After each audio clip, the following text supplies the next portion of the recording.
It is unfortunate to tell the American people that News 18 reports on the U.S. involvement in the crippling of the Nord Stream pipeline. I pray heavily that this is not true. It is so important that nations come together. What is most disturbing is it may demonstrate a lack of concern for the retaliation that will only affect the citizens who do not support war. Every citizen in government needs to prioritize human consciousness and what we can accomplish if we stop fighting over control of land, resources, money, power, and anything that can be gleaned off people's oppression into lower states of being. Although I'm only the satirical president DOGG of the Keep It Real Again Party, or acronymically known as the Kira Party, I still urge the consideration of consciousness first and the preservation of all life to better accomplish our best as a species. Keep it real. This isn't a doing of the American citizen. This is more likely residing in the government with a military-industrial complex that does not represent the best interest of the citizens. I promise, as a man of peace, I cannot harm those who would rightfully retaliate the wrongdoing affairs of those who only selfishly act for monetary and power gain. Because they obviously suspect that the Americans may have had an involvement in it.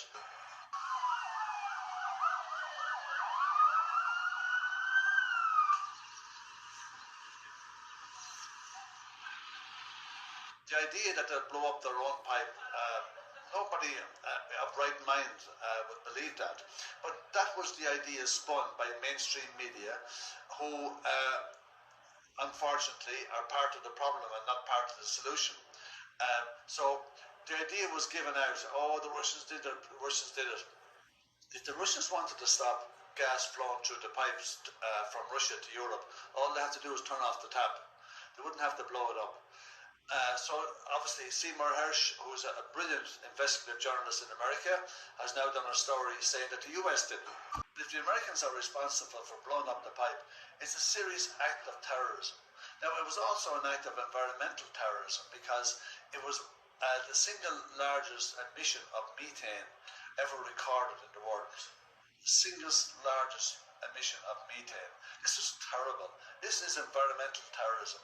And if America thinks it can wipe out and destroy critical European infrastructure and not be held to account for it, well, I mean, international law is dead.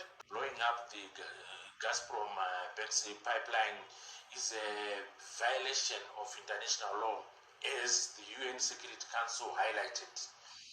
And the findings by the US journalist that this was an act of terrorism by US collaborating with the EU countries shows that the West is escalating the conflict in Ukraine through unconventional means, making it a kind of a hybrid war.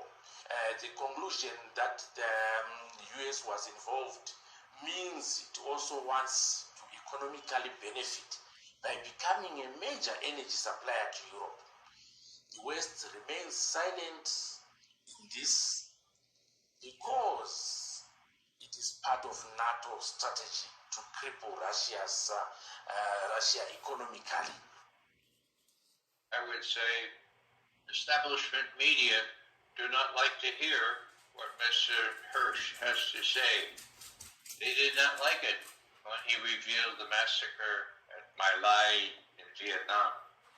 They didn't like many of his other stories, and they turned out to be true.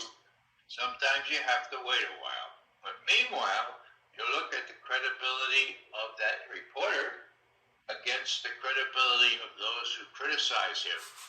And on this case, Cy Hersh wins, hands down.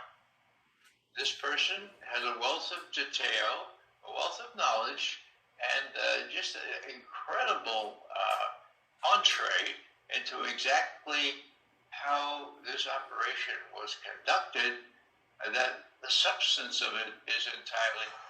Well, I worked in the intelligence community for almost 30 years, so it's a little embarrassing for me to say that the public relations people, the spokespersons for the CIA, do not have a very good record or credibility.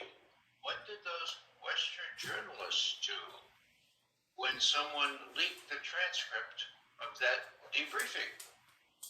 They went to the CIA spokesperson. Here's the debriefing. It says there aren't. They were destroyed. And the CIA spokesperson said, that's untrue.